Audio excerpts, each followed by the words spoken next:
a mesma coisa. No princípio era o Verbo, e o Verbo estava com Deus. O Verbo era Deus.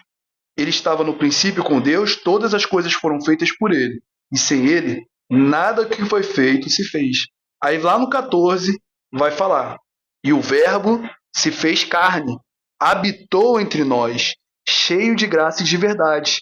E nós vimos sua glória, glória de unigênito do Pai. Essa palavra é muito linda, né? Principalmente no princípio, e que ele vai falar no grego, né? Arche enerologos, ake enerologos prostonteon, ake theos enerologos. Esse aí é o logos. É porque a palavra aqui é verbo. Na verdade, o mais correto, assim, pela tradução, seria a palavra, né? Sim. Seria no princípio era a palavra, porque essa palavra aqui, como foi tirada da Vulgata, a Vulgata é verbum, mas verbo no latim é palavra. É palavra. Mas acabou ficando verbo mesmo. Então não deixa de estar errado, assim, porque a ação de Deus é a palavra, mas logos, que é o que é no grego, o logos é muito mais que isso. O logos, para o grego, principalmente por isso que vem logia, né? Biologia, filosofia, tudo que é logia, estudo, é o conjunto de lógica, todas as coisas. É exatamente isso. É a lógica do universo. É o que sustenta todo o universo. É sabedoria, palavra. Aqui, essa questão que você está falando, já separei aqui, né? Há algumas partes do logos, né? Como palavra de discurso, como razão, como princípio, teologicamente e como filosofia. Poxa, que bacana. Aqui, como palavra de discurso, o logos pode referir-se a uma palavra, fala ou discurso, por exemplo, em contextos retóricos, filosóficos e literários. Logos denota a capacidade de expressar pensamentos através da fala. Na razão, em contextos filosóficos, especialmente na filosofia estoica e no pensamento de Heráclito, logos é a razão universal, ou o princípio racional que governa o cosmos. É visto como uma força organizadora do universo.